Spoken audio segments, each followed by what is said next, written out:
Hey everyone, welcome back to the Deep Dive. We all want to understand the newest stuff in AI, right? And one area that's really heating up is how we can use reinforcement learning to make large language models even smarter, get them to really reason through problems. Yeah, and it's really interesting because even though we interact with LLMs all the time these days, a lot of the details about how those top performing models are actually trained, it's been kind of a black box. Right, it's like we see these amazing results, but we don't always know exactly what's going on under the hood. But there's some exciting news. We've got a new research paper that really opens things up. Oh, yeah. Tell me more. It's all about this new open source system called DAPO. That stands for Decoupled Clip and Dynamic Sampling Policy Optimization. Bit of a mouthful, but definitely worth digging into. Decoupled clip and dynamic sampling. I'm intrigued already. What's the high-level idea there? Well, from what I've gathered so far, decoupled clip seems to be about giving us more control over how we encourage the model to explore new possibilities, kind of like helping it break free from just repeating the same old patterns. And dynamic sampling. Sounds like it might have something to do with making the training process more efficient. Exactly. It seems like it's all about focusing on the examples that are actually going to make a difference in the model's learning. So that's what we're going to deep dive into today, the key innovations behind DPO and why they matter so much for pushing the boundaries of what these LLMs can do. And what's really cool is that unlike a lot of the research in this area, the DPO team is actually making everything public, their algorithm, the code, even the data set they used. Wow, now that is huge for the research community. Being able to see under the hood like that really speeds up progress. Absolutely. And the results, well, let's just say they speak for themselves. They took this DPO system and used the Quen 2.5 3D2B base model. That's a pretty powerful LLM to begin with. And they put it up against another top system called DeepSeek R10 Quen 32B on that really challenging AIM math competition. The one a lot of these reasoning systems get tested on. Yeah, that's a tough one. So how do they do? These DPO actually beat DeepSeek. It got 50 points compared to DeepSeek's 47. And here's the really impressive part. It did it using only half the training steps. Whoa, that's a big jump in performance and in efficiency. So let's break this down. What are the core ideas that make DPO so effective? Well, the paper lays out 4 key techniques. They're all about making reinforcement learning work better for these kinds of long-form, step-by-step reasoning tasks that LLMs are tackling. The first one they talk about is clip higher. Clip higher, okay. So what's the problem they're trying to solve with that? They observed this thing they call entropy collapse in the standard RL methods like PPO and GRPO. Basically, the model gets really good at producing certain types of responses, the ones that have worked well in the past, but it starts to shy away from trying out new things. The variety in its responses actually shrinks over time. And they showed this really clearly in Figure 2b. Without clip higher, the diversity just kind of fizzles out. So it's like the model gets stuck in a rut.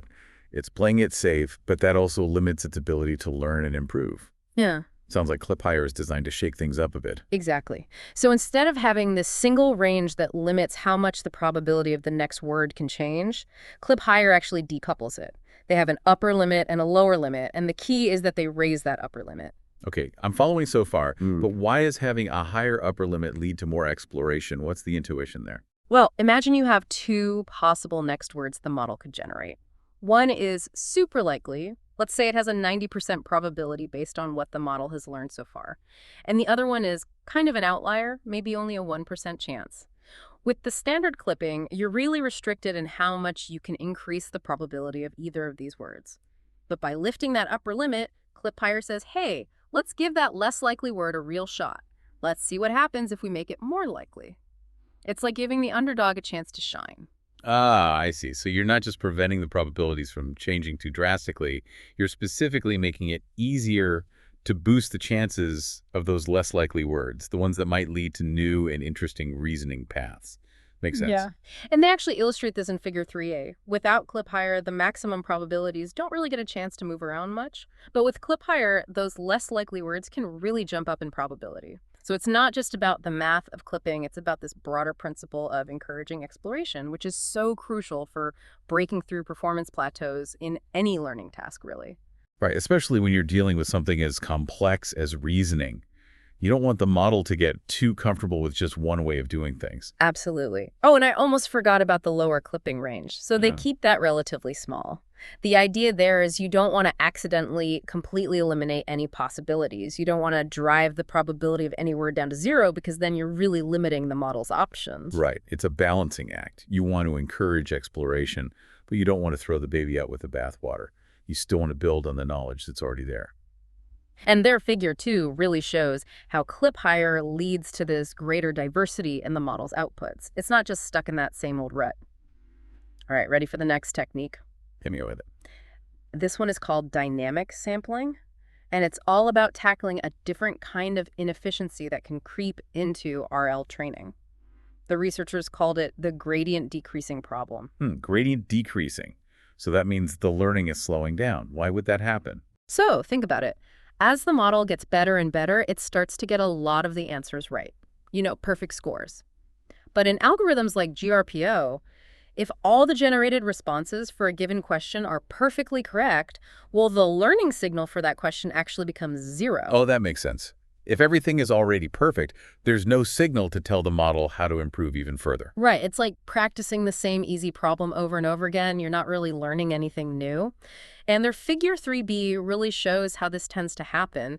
The proportion of those perfect scores keeps going up during training. So they're running into this problem where the training batch is getting filled with these perfect examples that aren't really contributing to the learning anymore. How does dynamic sampling fix this? So dynamic sampling does this really clever thing. They actually generate more potential answers than they need for training. And then they filter out the questions where all the generated responses are either completely wrong, like 0% accuracy, or completely right, 100% accuracy. And you can see this filtering rule in equation 11. By doing this, they make sure that every training batch has a good mix of examples that will actually give the model some useful feedback. So they're basically being more picky about which examples they use for training. But doesn't all this extra generation and filtering add a lot of overhead? Yeah, that's a good question. But here's the thing. The researchers found that in a lot of these RL systems, most of the time spent generating responses is actually taken up by those really complex long-tail examples, the ones that take a lot of steps to reason through. So the time it takes to quickly filter out the super easy or the totally wrong answers is pretty small in comparison. And what's really cool is that they actually saw that dynamic sampling can lead to faster learning overall. Interesting. So by focusing on the most informative examples, you can actually speed up the learning, even though you're doing this extra filtering. Right. It's all about using those precious training steps wisely. All right, 2 down, 2 to go. Ready for the third key technique? Bring it on. This one delves into the heart of how the model learns from its successes and its mistakes. It's called token-level policy gradient loss. And it's all about how we calculate that learning signal, especially when we're dealing with these long reasoning chains. Okay, so we're getting into the nitty-gritty of the learning process here. What's the issue with the standard way of doing things? The standard GRPO algorithm uses what they call a sample level loss calculation. So what that means is that for each complete response the model generates, you first average the loss across all the individual words or tokens in that response. Then, to get the overall loss for the whole batch, you average those per sample losses across all the different responses. I'm with you so far, but I have a feeling there's a catch when it comes to those long reasoning chains. Exactly, because a really long, high-quality response might have way more tokens than a short one, even if that short one is less detailed or less accurate. So with sample level loss, that long response's contribution to the overall learning kind of gets diluted. Ah, I see. The longer response might contain a lot of valuable information about how to reason correctly, but it doesn't get as much weight in the overall calculation. Right. And the researchers argued that this can lead to a couple of problems. First, those really important reasoning patterns in the long answers, they might not have as much impact on the model's learning. It's like those crucial steps get lost in the noise. And second, they found that sometimes those super long answers actually contain a lot of repetitive or even nonsensical stuff. And the sample level loss doesn't really penalize those undesirable patterns effectively. Right, it just kind of lumps everything together, regardless of whether it's good reasoning or just filler. And they actually show this in figures 4a and 4b. Without the token level loss, you see this unhealthy increase in both the randomness of the output, like how unpredictable the model's choices are, and the average length of the responses. It's like the model is getting lost in its own verbosity. So token-level policy gradient loss to the rescue. How does it address these issues? Well, as the name suggests, it actually calculates and combines the loss at the level of the individual tokens. So instead of averaging everything within a sample first, The loss for every single token contributes directly to the overall learning signal. It's like zooming in and paying attention to the details. That makes a lot of sense. So a longer sequence with more tokens will naturally have more influence on the learning, but it's not just about the length. It's about being able to pinpoint those specific patterns, whether good or bad, at a much finer level of granularity. Exactly. So those undesirable patterns, they don't get a free pass just because they're buried in a long response. And those important reasoning steps in a long, high-quality answer, they actually get the weight they deserve. And this is all laid out in their equation 12. It's like giving the model a much clearer picture of what it's doing right and what it needs to work on. Okay, we're on the final technique now. What's the last piece of the puzzle? This last one is all about how we handle those really long responses, the ones that go on and on and on. It's called overlong reward shaping. Overlong reward shaping. Okay, so I'm guessing this has something to do with setting limits on how much the model is allowed to generate. Exactly. In reinforcement learning for text generation, we typically set a maximum length for the responses. And if an answer goes over that limit, well, it gets cut off or truncated. The standard way of dealing with this is to give all those truncated answers a fixed negative reward. Seems reasonable enough. You don't want the model to just ramble on forever. Right. But here's the problem. Sometimes a perfectly valid line of reasoning might just happen to be a bit longer than that maximum length. And by giving the same negative reward to every truncated answer, you might actually be introducing noise into the training process. Ah, I see. You might be punishing the model for producing a correct answer simply because it was a bit too verbose. That could really mess with its understanding of what good reasoning looks like. Yeah, it's like penalizing a student for writing a detailed answer that went just a tiny bit over the word limit, even if the content was excellent. So how does DAPO handle this more gracefully? They actually introduced two strategies. The first is overlong filtering. This is pretty straightforward. They basically just ignore the loss from the truncated answers. So those overlong responses, they don't contribute to the learning signal one way or the other. And this helps to stabilize the training process because you're not getting those potentially misleading negative signals. So it's like saying, okay, we get it. You went a bit overboard, but we're not going to hold it against you. Right. And their figure 5 really shows how this overlong filtering leads to better performance on the AI and greater diversity in the model's outputs. Now, the second strategy is a bit more nuanced. It's called soft overlong punishment. And this one actually takes into account how much longer the response is compared to that maximum allowed length. So instead of a fixed penalty, it's more of a sliding scale. Exactly. They have this parameter they call Lmax, which is the absolute maximum length. They set it to a pretty generous 16,384 tokens. And then they have another parameter called Lcache, which is like a buffer zone. They set that to 4,096 tokens. So the penalty doesn't actually kick in until the response goes beyond Lmax minus Lcache. And then as the response gets longer and longer, the penalty gets progressively stronger. So it's like saying, hey, you have some wiggle room. But the further you go beyond the limit, the more it's going to cost you. Right. And if the response goes even further than Lmax, then it gets that fixed negative reward. But the key is that they're not just slapping on a blanket penalty. They're giving the model some flexibility to explore those longer reasoning paths without completely discouraging conciseness. That's a really clever approach. It's like finding that sweet spot between encouraging exploration and maintaining some discipline. Now, there's one more thing we should talk about. The paper also dives into how they prepared the data they used to train the model. It's all about this idea of dataset transformation. Oh yeah, data preparation is always crucial in machine learning, especially when you're dealing with something as complex as math problems. Exactly. So their dataset is called DAPO Math 17K, and it comes from these math competition websites. But here's the thing. The answers to these math problems, they can be in all sorts of different formats. You might have equations, fractions, square roots, all kinds of stuff. Yeah, I can imagine that would be a nightmare to try to evaluate automatically. Totally. So to make the evaluation process more reliable and less prone to errors, the DAPO team decided to transform all the answers into integers.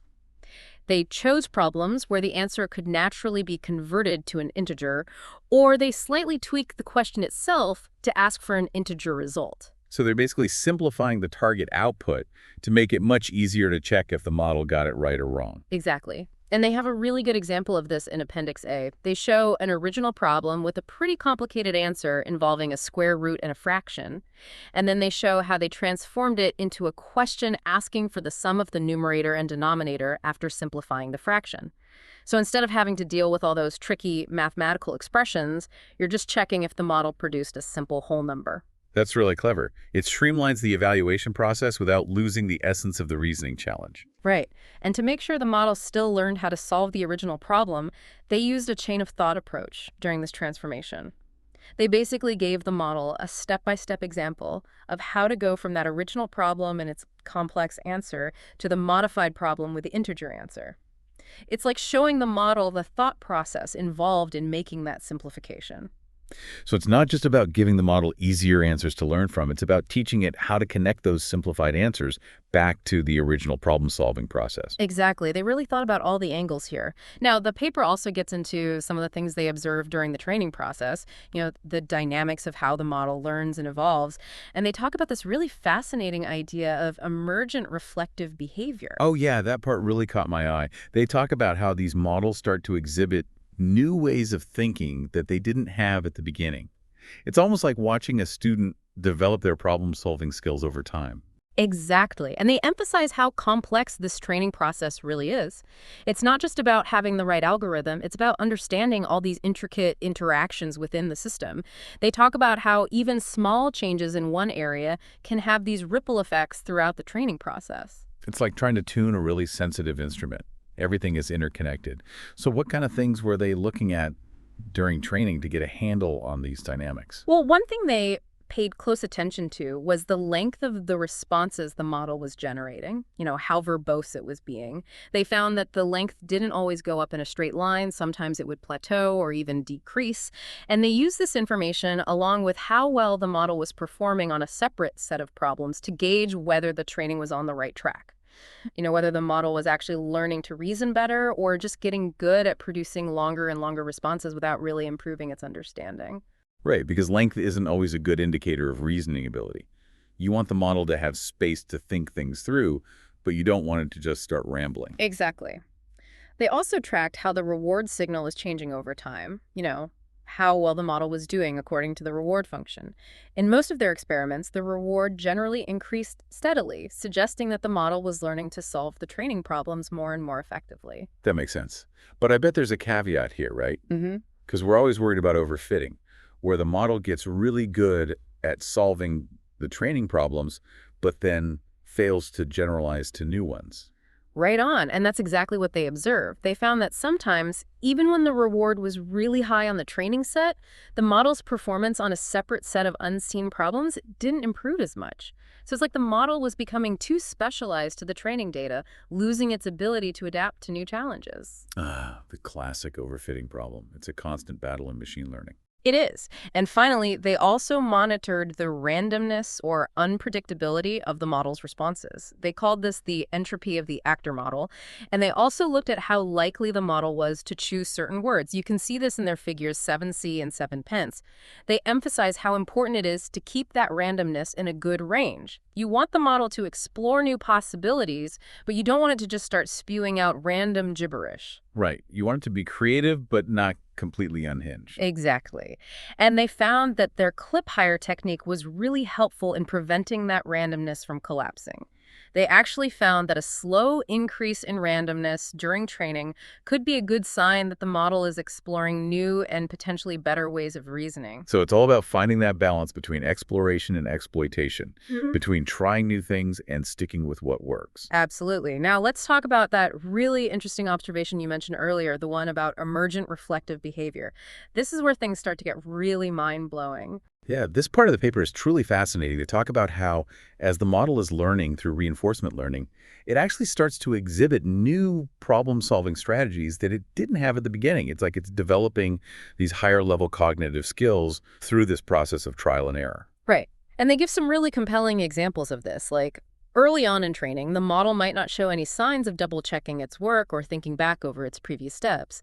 But as the training progresses, they start to see instances where the model will actually backtrack, reconsider its approach, try a different line of reasoning. Whoa, it's like the model is learning to be more self-aware, to reflect on its own thinking. Exactly. And they have a great example of this in Table 2. It's a problem about calculating the volume of a tetrahedron. Initially, the model might try to solve it using coordinate geometry, which is a perfectly valid approach, but then they see the model actually rethink its strategy.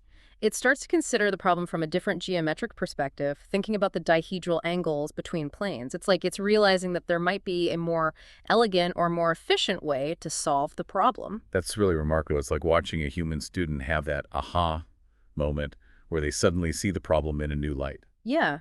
And they have another great example in Table 3, the Aimville residence problem. In this one, the model starts out by applying a straightforward counting principle, but then it shifts gears and starts using a more sophisticated combinatorial approach. It's like it's realizing that it needs to be more clever in its reasoning. So it's not just about getting better at applying the same old techniques. It's about developing entirely new problem-solving strategies. It really speaks to the power of reinforcement learning to unlock these higher-level cognitive abilities. It does, and it raises so many interesting questions about how these abilities arise. What are the underlying mechanisms that allow these models to develop this kind of reflective behavior?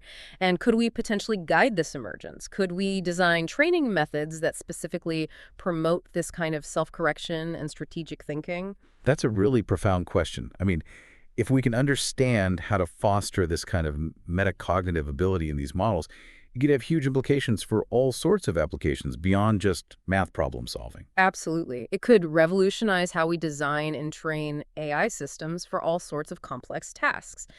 So to sum it all up, this DAPO system is a really impressive step forward in the field of LLM reinforcement learning.